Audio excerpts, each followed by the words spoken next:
And I sympathize with people saying, well, we have to travel somehow. How are we going to pay for it? But normally I tell them, just don't do it through your blogs. Find a side job, do freelance work, get, a part-time work visa, whatever it is. But if you want to build a business specifically around the words and travel together, then I think you do need to think about how much of the goodwill that you're taking from your readers at the beginning and where it's going. Hey, podcast listener, even if you are alone in your entrepreneurial journey, know that today, right now in your earbuds, you are joined by thousands of entrepreneurs from all around the globe seeking to grow better, more profitable, location-independent businesses. If you'd like to learn more about what we do and download our entire back catalog, check out tropicalmba.com.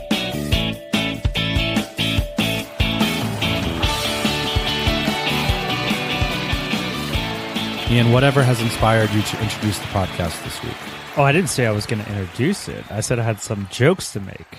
Oh, really? I had some insights. Well, why don't you just open with the joke? Or should you want me to open with the traditional sort of... No, we can open with the joke. So this week's episode, our producer, Jane... It's one for the writers! Spoke with Jodi Ettenberg. I'm just being the hype guy now. You're laying down the rhyme. I'm being the hype guy.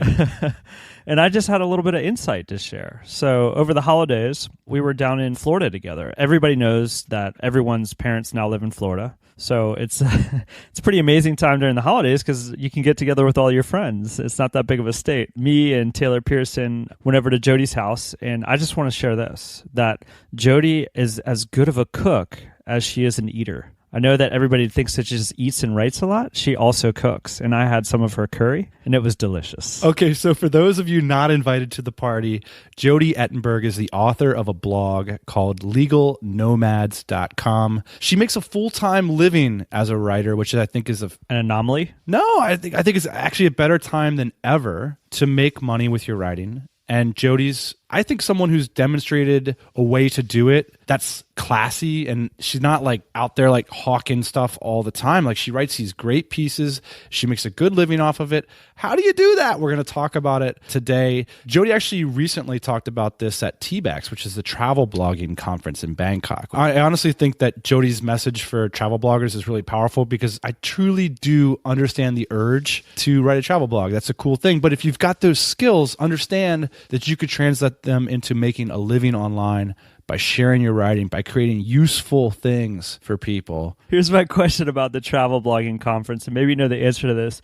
How many travel bloggers do you think wrote the organizers and asked for free tickets for compensation for writing about this travel blogging conference? Oh, it's not just us, it's fans of Jodi. It's our producer, Jane. And coming up, you're going to hear their conversation. You're going to hear why Jodi thinks that strong narratives are so important. Her views on the balance between making money, keeping your integrity, and making great art. And you'll hear her thoughts on how travel writing might develop over the next few years. All that and more. Boss Man and I will be back at the end of the episode to tell his final joke. So here's that interview.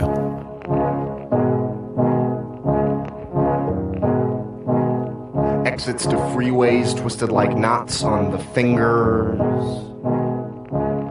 Jewels. My name is Jodi Ettenberg, and I am a travel and food writer. I write for a site called LegalNomads.com, and it's called that because I used to be a lawyer, and now I'm pretty much nomadic these days.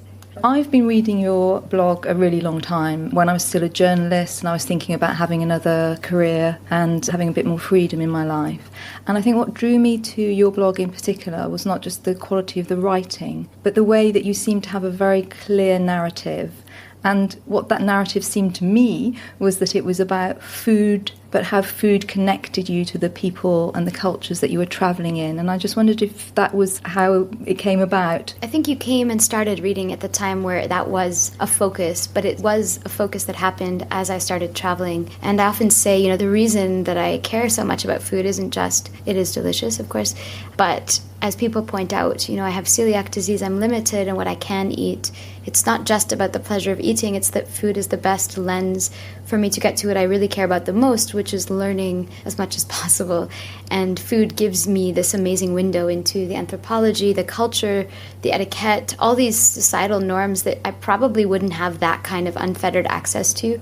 But if you pay attention as people eat and you see these traditions, it's a really great way to learn. And it actually sort of came about the most when I came to Asia. I came through Siberia and Mongolia into China, and it was in China that I really saw that it was this lifeblood, certainly more than in Siberia and certainly more than in Canada where I grew up. In Bangkok, I remember reading it, you seem to have a really amazing cast of kind of characters that you went through. I think there was the coffee lady, and can you just tell us about how you came to know some of those people? I think all of them got to know me and I got to know them for the same reason, which is that I just get really excited about food. And I think there's this sort of, everyone in Vietnam that I met joked about how, in Vietnamese you don't say to someone they're a good person, you say he has a good stomach. That's the way the literal translation is. And food is just so integral that when someone who's foreign takes an interest in it, I think there's kind of one raised eyebrow that happens too. Certainly there's tons of foreigners who care about food. I just think I get really happy and excited, and I come behind the counter and ask questions, and I would go myself and then I would come back and bring friends and more friends, and my friends joke that they call me their food angel,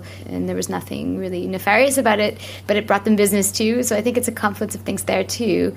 I definitely have stayed in touch with a lot of them over the years, and here in Chiang Mai there is a woman who makes smoothies named Mrs. Pa, and I featured her on CNN years ago. When I go back every year, I love seeing her, I catch up, we get a huge hug, and when I'm not there, people are asked, do you know Jodi, where is she? People just remember, and I'm honored that I've made any sort of impact in that way, but I'm also honored by the fact they've shared, their food with me and how they make it as well. You gave a keynote speech at a really big travel blogging conference recently in Bangkok. I didn't hear it myself, but I read quite a lot of the comments that were online about it, which were incredibly positive, but it seemed to carry quite a strong message, or in fact, number of messages.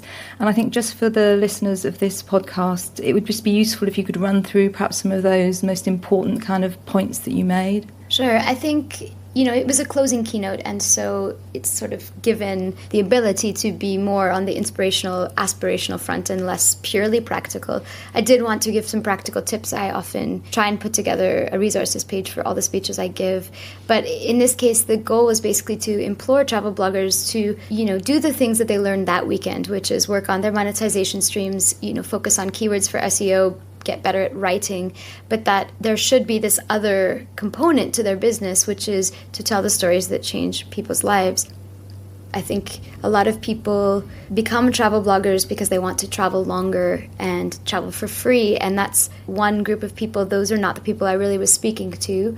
I want the people who are thinking about it as a sustainable business to really understand what I truly believe to be true, that travel only changes lives if you're showing people this ability of otherness to become close, so showing the ability of faraway places to seem comfortable, to seem connected, and telling the stories that make people see the world differently. If you're just doing the top 10 lists, which people need, fine, they want to know where to go, but you're not winning awards based on another guide to Penang. You're not going to stand out in a world full of top 10 lists unless you create this hook that your community and your readers can be a part of, and I would argue that the hook is done through stories.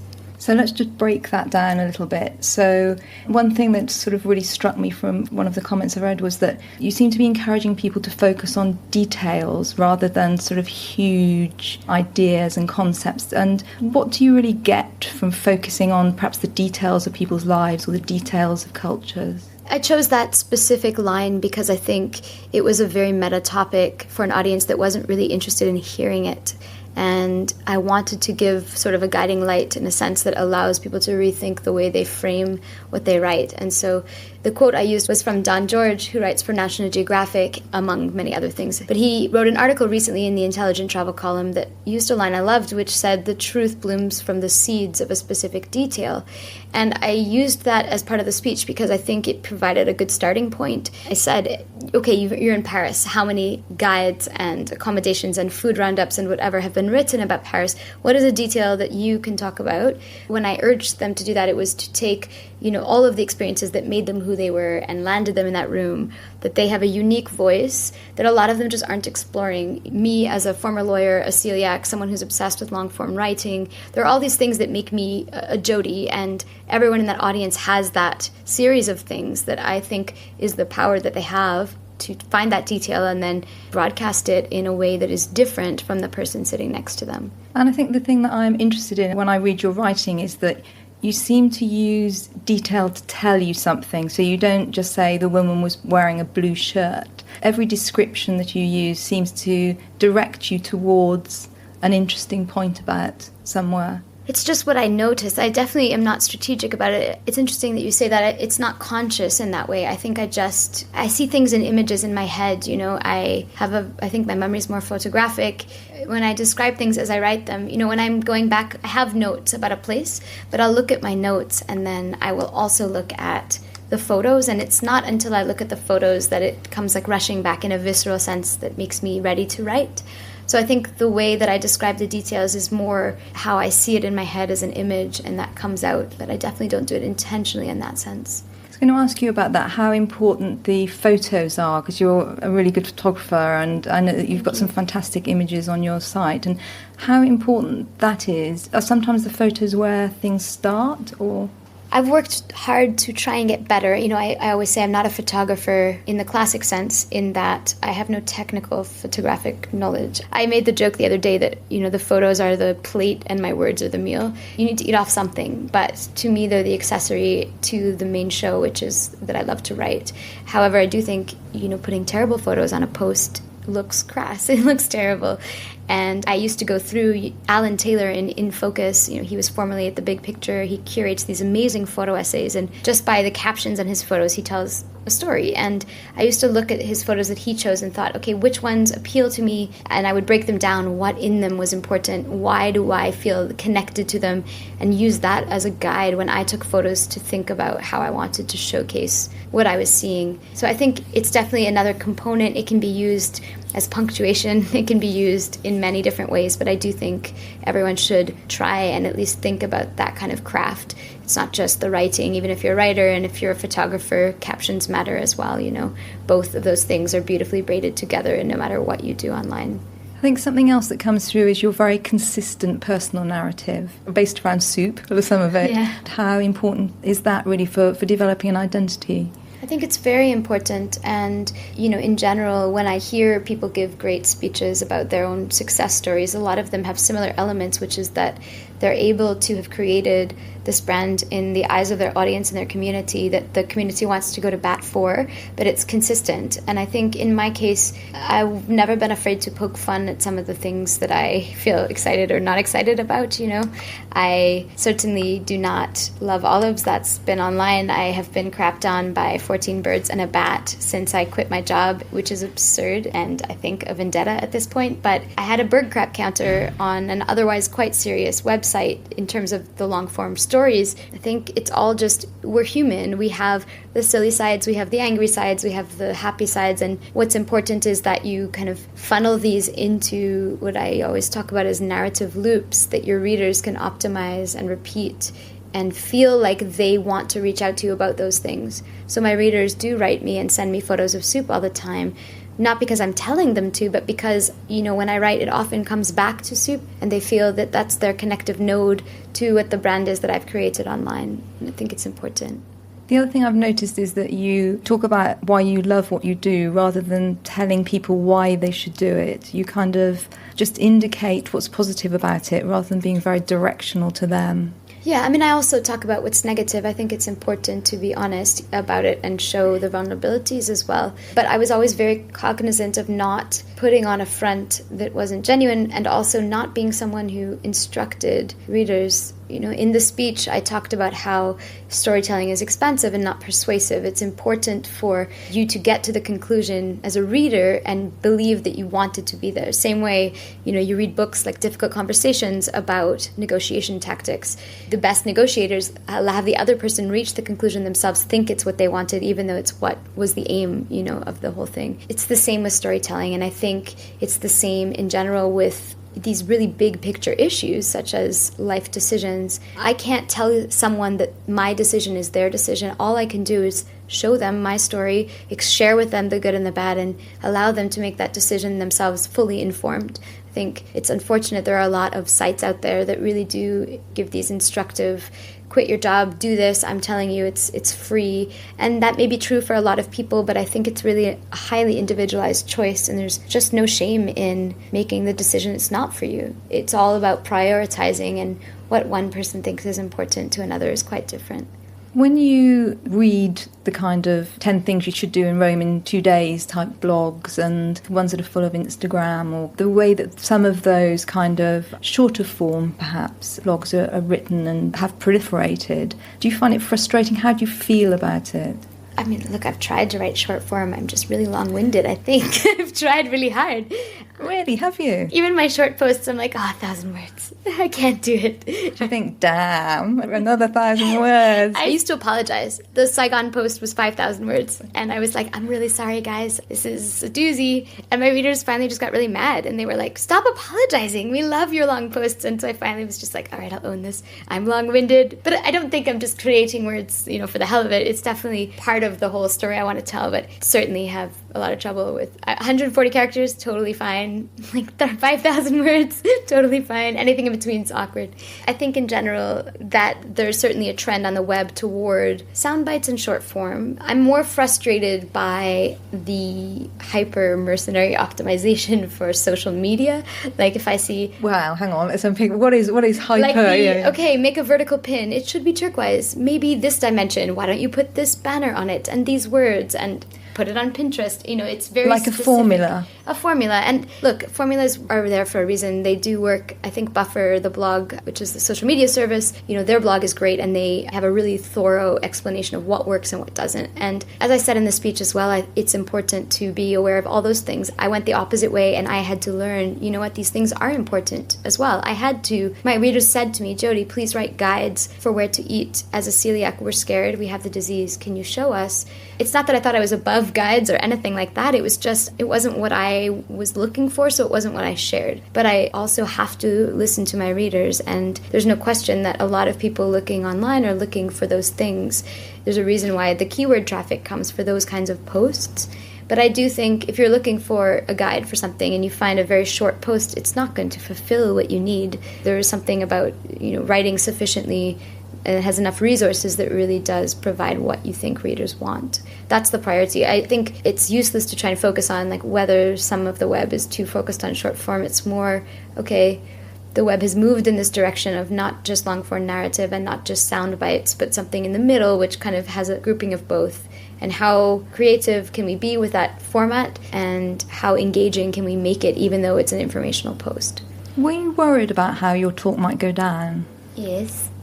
Definitely. No, I was definitely freaking out. No lies there. I was worried. Why? Because I think this audience specifically, a lot of the travel blogging groups that I've been a part of, a lot of people are very much, I don't care whether it needs to be long form or not. I just want to make more money, or I just want to get more free shit. And I don't think that's everybody, but it's certainly a part of the audience, and it's probably the part of the audience that yells the loudest. I think the industry has had a bit of an entitlement issue and an integrity problem.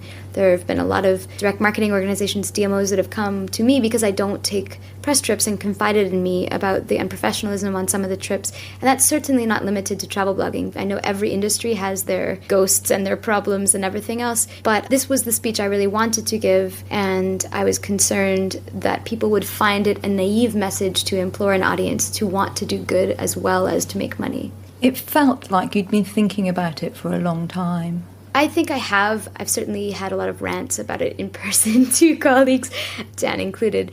I think that I had the benefit of working as a lawyer and saving up money. I didn't quit my job to be a travel blogger. I found myself in a community of travel bloggers, confused that they existed only because I was really just in my own world, and I was eating and traveling and sharing, and it was just news to me that there was an industry of people who wanted to do this, and not it happened by accident. And so that was probably in 2010 when I started thinking about it more as a business, and it's certainly shifted my perspective, and I've become a lot more strategic in many ways. But I think what hasn't changed is, I quit my job as a lawyer to travel for 1 year when I saw I could tell stories for a living. That became this wonderful thing that I already was excited about generally, and it made sense that I could try and make it into a business.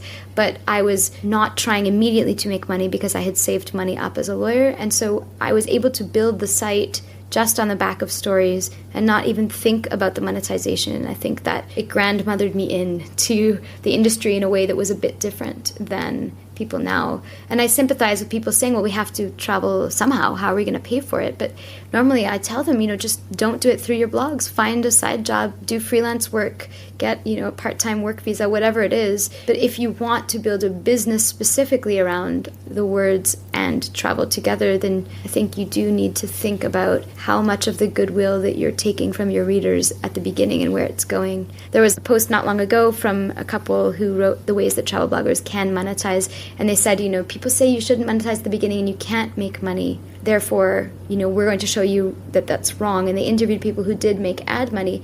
Of course, you can make money, but the reality is it comes down to your definition of success, right? If you want to build a remarkable, sustainable business, I would argue it's a mistake to try and convert readers immediately into sales. I think for me, success was, am I making more of a difference in people's lives? Am I helping them for things they're afraid of? Am I convincing them to think a little more and a little differently about the role food has? Those things mattered, as well as making enough to live. Obviously, if I wasn't saving money at what I'm doing now, I would have gone back to being a lawyer, figured something else out. I think this audience particularly surprised me because they were a lot more receptive to the message that what matters is not just about the money, it's also the ability to affect change. And if you're putting yourself out online specifically in a personal narrative way, if you're connecting you as a human to your brand, then I think it's great to try and leverage that to make more people think differently. It's certainly not everyone, and most online businesses don't necessarily, but in travel, I think it's a gift that you have that you can use. I notice you do go back once a year and get your qualifications so that you could go back and be a lawyer. I mean, was that a very conscious decision? Oh man, the thought of ever writing the bar exam again is more why I was like, this is never happening. So just to be clear, you have to go back once a year, sit a test so that you check a box on a form. Actually, New York State lets you, if you're not practicing in the state of New York, you check a box that says I'm not practicing, which I'm not. I'm not working as a lawyer at all. And you pay your dues every 2 years, actually, and you're able to maintain your bar admission for the state. Every jurisdiction is different. That happens to be New York. So I'm still in good standing, but I couldn't practice in New York State unless I did like the ethics catch-up courses and stuff like that. I do it, I think, for two reasons. One is it probably helps my family sleep better at night to know that I can go back if I need to. And also, I was joking the other night that I have a Google canned response called Angry Parents, because a lot of parents send me these really irate emails about how I'm contributing to the irresponsibility of their children's decisions.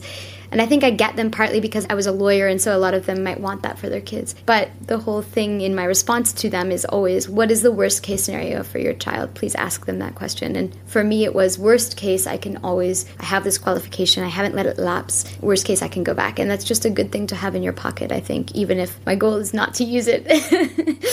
I have considered writing a blog myself. The thing that's always put me off was how much I'd want to disclose about my private life and whether it would become intrusive, and also the balance of whether I felt I could walk that tightrope without being dishonest or not allowing people in enough so it would be interesting. I wonder how you think about that and manage it. I think it's a very important thing, especially as a woman online. There's definitely more risk in terms of the backlash from the internet. Personally, my dating life, my personal life, things like family crises, those things are not on my blog. And I'm sure my readers would be interested because it fills in the blanks about who I am. But I want to maintain that privacy. I think it's important for my own sanity as well. I think it's a really personal decision in terms of what you do and don't want to share.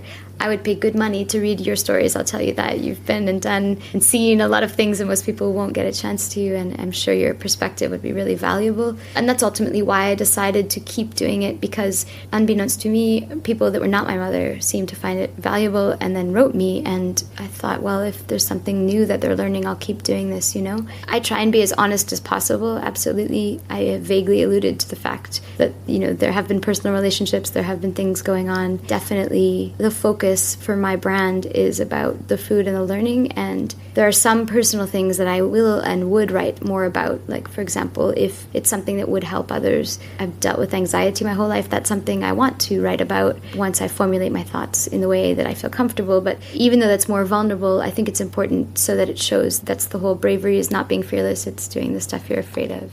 It's interesting you bring that up, actually. I was about to ask you about that, because the other thing that I see often in blogs is they're so upbeat. Nothing must be, I'm just having a really bad week, or what's the balance between being honest and keeping readers? Do readers want to read about your really bad weeks as well?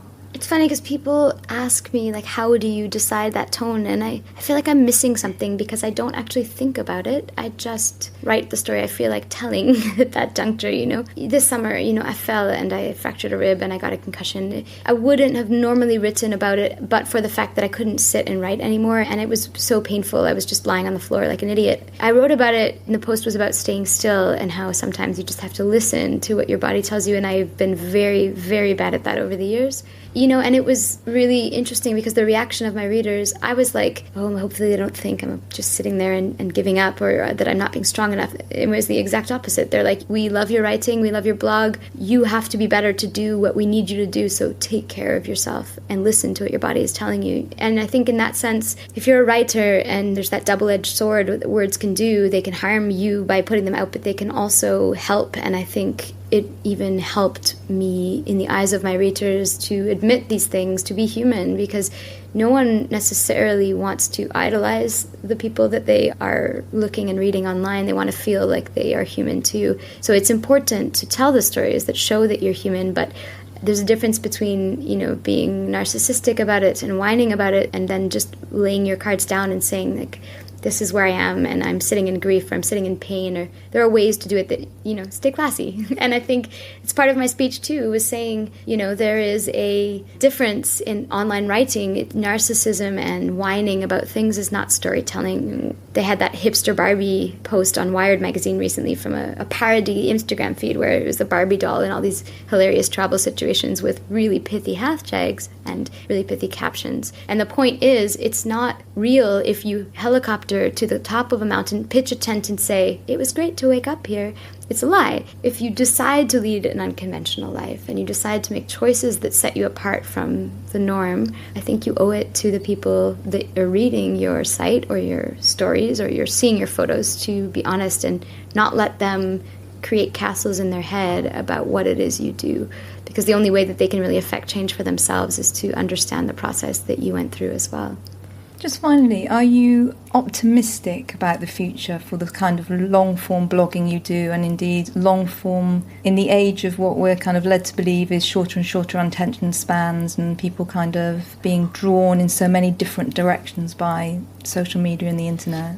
I think that the human race is made up of very, very different people, and there are people who don't want to read long form and there are people who do. People at the beginning when I started blogging were like, Jodi, real talk, please make shorter posts. And I was like, I want to read long posts online, so I'm going to write long posts. You know, I'm going to curate long form writing from around the web because I care about that stuff, and if people believe that what I share is important and read it, then I'm doing the right thing, you know.